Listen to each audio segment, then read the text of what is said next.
Welcome to another edition of From the Frontlines. I'm joined today by Chris Kaufman with the Indiana High School Athletic Association. Hey, Chris. Hello, good afternoon. So you guys kind of did what some thought could never happen, and you had a fall season. Tell us about some of your successes. Well, I got to tell you, going into it, we weren't real sure exactly how it was all going to play out. As a matter of fact, I think there would be a lot of school administrators that would tell you, you know, we like to be really prepared, and we like to tell you exactly what's going to happen before it happens. And this whole situation didn't allow for any of that. We had to learn as we go a little bit. But I will tell you that the one thing that we did have in mind the whole time is we like the idea of the 2 week period and evaluating every 2 weeks on where we're at and how things are going. And we went into it with that mindset. And the other mindset we went into it with was we are doing this to give kids an opportunity to participate. We felt that the data out there that nobody talks about was what is this doing to the kids right now and their mental health. And we felt that it was very important that we forge ahead for the mental health purposes versus some of the negatives that would come from this pandemic as far as health reasons. We felt the risk was worth it for those kids. And truthfully, it's worked out very well. We've had our bumps in the road. Schools have certainly had their bumps in the road, but I will tell you they've done a magnificent job of managing it, quarantining. It's been hard on families. There's many a parent that has said, this 14-day quarantine period followed by 6 practices, my kid's out 20 some days. And my answer is, at least they're only out 20 some days. It could be didn't participate at all. So you are headed into football regionals just as our number of COVID cases is soaring here in Indiana. So are you making any changes or accommodations for the teams and their fans this weekend? What's that look like? It's going to vary from county to county. The other model that we subscribe to is we're going to leave this up to local control. We're not going to dictate from this office exactly who can attend, how many, and that sort of thing. We have our protocols that are in place for the teams, the schools, and participating people. But as far as fans go, we're going to leave that to the county health departments. And we will certainly have a couple counties that will be on restricted fan attendance this weekend.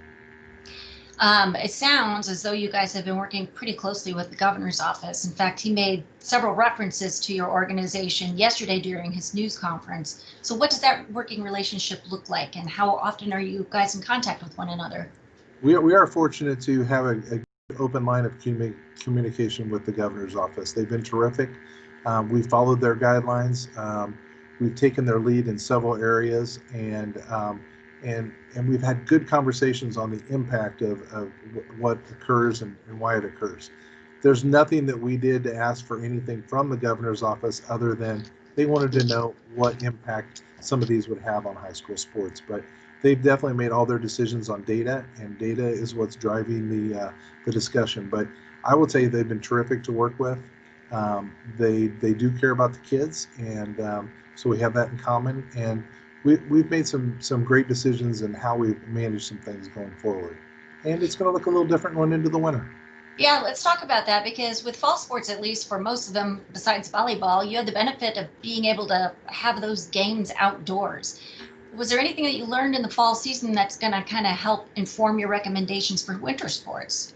Yeah, no question. I mean, we definitely know that outdoors is better than indoors, and we had one indoor sport this past fall, and that was volleyball. So we've been through a little bit of indoor, not to the degree we're going to have coming up when they're all indoors, and then throw on that a spike in the number of positive cases, and the positivity rates up, and you pour all those on. So there's definitely going to be a slow start to the winter. But I think the schools get that. They understand that a slow, cautious start is not a bad thing.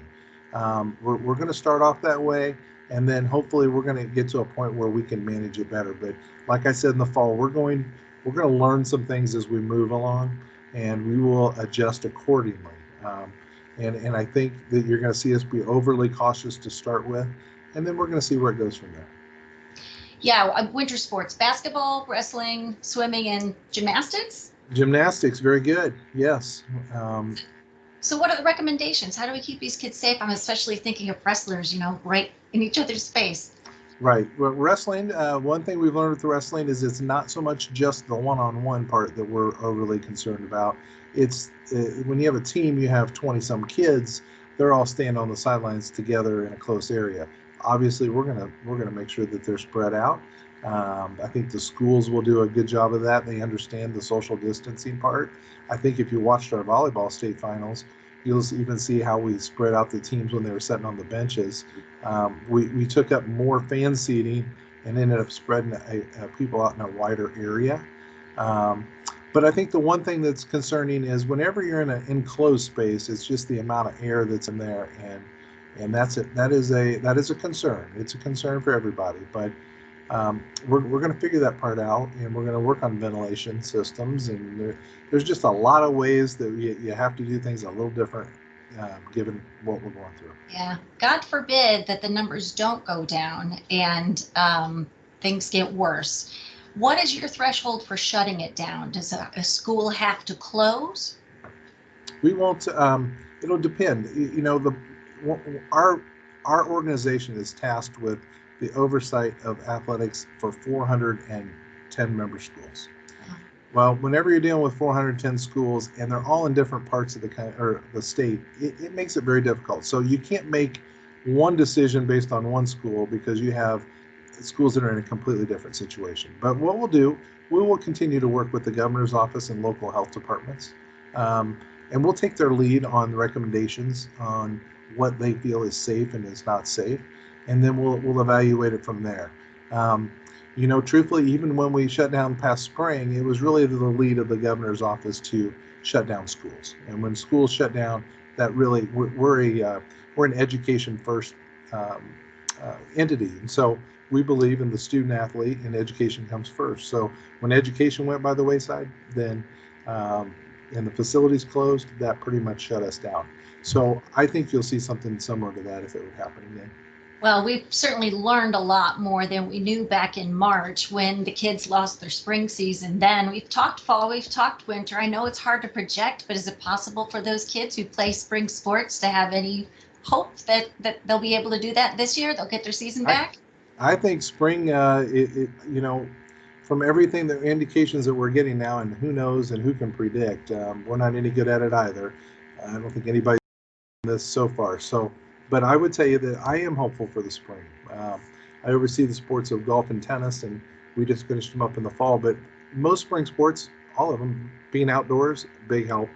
Outdoor sports, number one. Number two, I felt so bad for them last spring that they did not get to compete. That's got to be just absolutely tough, brutal on those kids, and we understand that. We didn't take it lightly.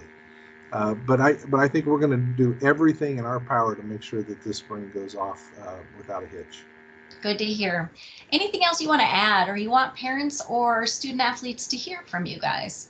Yeah, I think some of the materials that we've put out there to try to educate people on what to do and how to help. Parents, be supportive, but certainly help mask up, help do the things, take the steps, whether you believe in them or you don't believe in them, do it for the kids. The one thing I can tell you, the kids really bought into this. They've really tried to do the right thing, and I don't think we get through the fall if they don't. So I think that they've taken great steps. I think the schools have taken great steps. I applaud everyone for going the extra mile, because it's not been easy on anybody. But in the end, the reward is that you get to experience a season, and I think that's important, and so everybody should be applauded. Chris Kaufman with the Indiana High School Athletic Association. Thank you so much. Good luck to you this weekend. I know it's a big weekend for you guys. Well, thank you so much. Thanks for having me, and I wish all the student athletes good luck this upcoming winter.